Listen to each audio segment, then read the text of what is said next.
ಒಂದೊಂದು ಕ್ಷಣ ಕಳೆಯೋಕ್ಕೂ ಭಯ ಆಗ್ತದೆ. ಆ ರಾಕ್ಷಸಿ ಯಾವ ಟೈಮಲ್ಲಿ ಏನ್ ಮಾಡ್ತಾಳೆ ಅಂತಾನೆ ಗೊತ್ತಾಗ್ತಿಲ್ಲ. ಹೇಗಿಲ್ಲಿಂದ ಎಸ್ಕೇಪ್ ಆಗೋದು?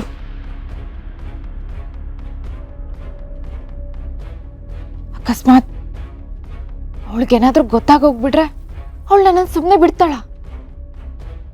ಮಾಯಾ,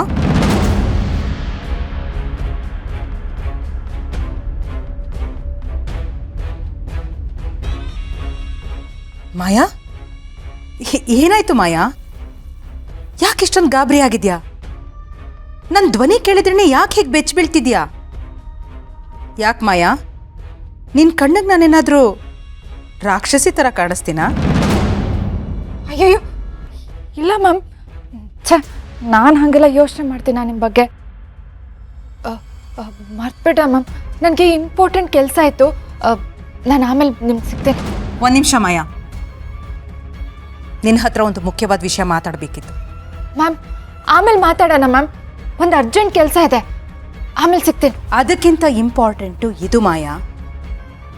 ಈ ಮಾಳ್ವಿಕಾ ಮಾತಾಡಬೇಕು ಅಂದರೆ ನೀನು ಕೇಳಿಸ್ಕೋಬೇಕು ಅಷ್ಟೇ. ಎದ್ರು ಮಾತಾಡಿದ್ರೆ ಉಸಿರು ನಿಂತೋಗುತ್ತೆ.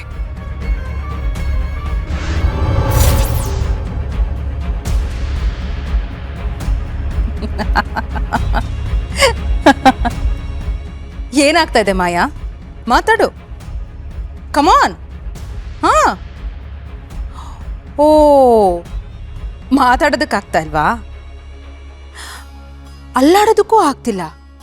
ನಿನ್ನ ಬ್ರೈನ್ ಕೂಡ ಕೆಲಸ ಮಾಡ್ತಾ ಇಲ್ಲ ಅಲ್ವಾ? ಈ ಮಾಳ್ವಿಕನ ಪರ್ಮಿಷನ್ ಇಲ್ಲದೆ ನಿನ್ನ ಉಸಿರು ಕೂಡ ಆಚೆ ಬರೋದಿಲ್ಲ. ನಿನಗೆ ನನ್ನ ಬಗ್ಗೆ ಎಲ್ಲ ಸತ್ಯ ಗೊತ್ತಾಗ್ಬಿಟ್ಟಿದೆ ಅಲ್ವಾ? ಅದಕ್ಕೆ ಭಯ ಆಗ್ತಾ ಇದೆಯಾ? ಅಥವಾ ಬೇರೆ ಏನಾದರೂ ಇದೆಯಾ?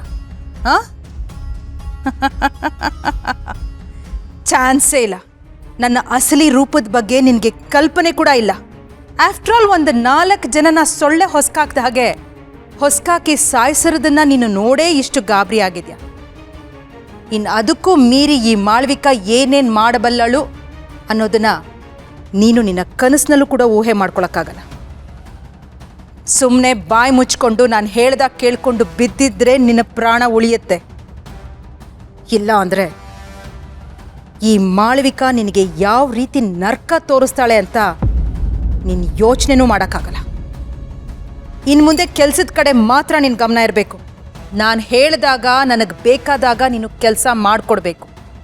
ಅರ್ಥ ಆಯ್ತಾ?